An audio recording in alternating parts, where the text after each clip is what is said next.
lagay ang proof of funds. So, ibig sabihin, that proof of funds, dapat pag-aari nyo, hindi inutang. Dapat nandun sa bangko na easily and readily you can spend.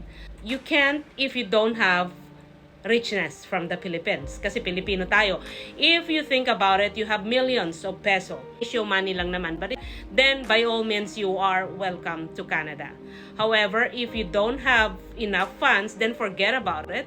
But I'm really glad that you're here as tourist visa holder. This is the remedy at saka opportunity para kayo makapasok pa rin sa caregiver. So you really have to locate that opportunity to get a work permit, meaning legitimate work permit under this program. Kasi nga, it is a special work permit program that you could be able to apply for permanent residency eventually once you finish up yung 6 months or more na experience as a caregiver. Here in Canada or anybody outside Canada na foreign national, what number one they can do is that forget about the funds. What can we do? We cannot really create, we cannot really fictitiously and create magically ang pera na wala naman sa bangko natin. That's why we're coming here as caregiver because we don't have that amount of money. We will gonna be earning maybe when we become a caregiver in Canada. Maybe that's possibility. But, para sa'yo, but suggestion sa mga kagaya mo na foreign national is to find an employer dito sa Canada to give you an opportunity to get that work permit.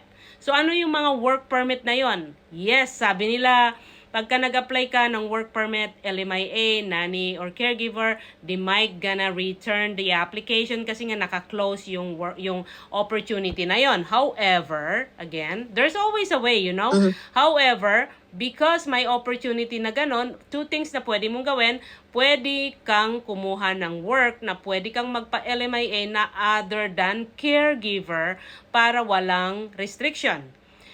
LMIA pa rin yun, employer pa rin yun. Yun ang hanapin mo from your employer.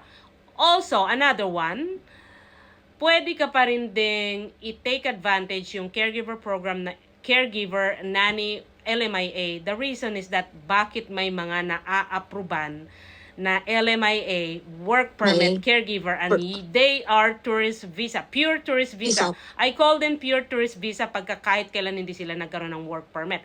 Pag nagkaroon ka ng work permit or student permit, those are different stories. But this time, because ikaw, tourist visa ka, pure tourist visa ka, original tourist visa ka, hindi ka peke na tourist visa holder, then what you can do is to find an employer who can give you an LMIA.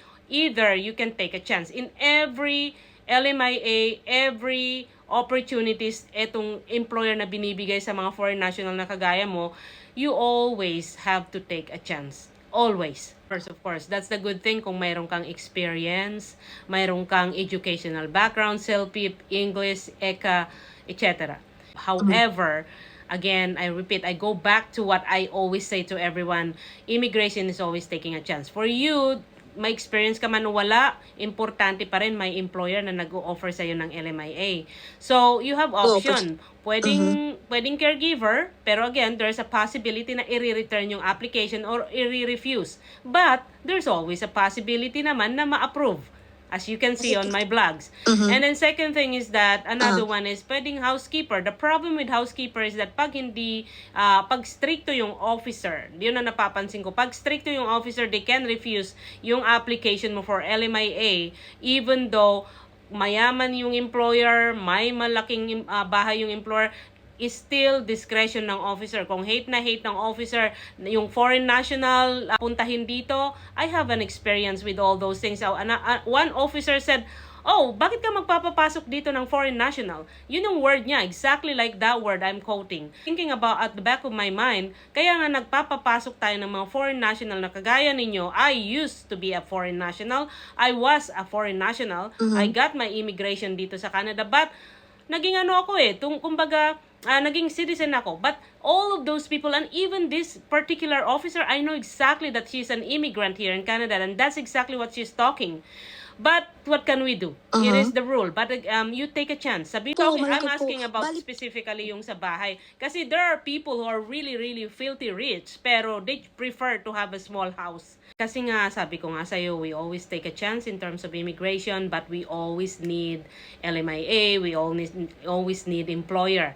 Kaya nga, yung mga pinaglalabas yan na caregiver program, forget about what you've experienced from, from other countries. Forget about that right now. But you are using that experience through between you and the employer. But when it comes to immigration, it's always taking a chance. May experience ka man, o wala, you can still apply. That doesn't stop you to actually get the opportunity to apply for work permit here. So ngayon, I'm glad na mayroon kang employer. So what I can suggest is, why not?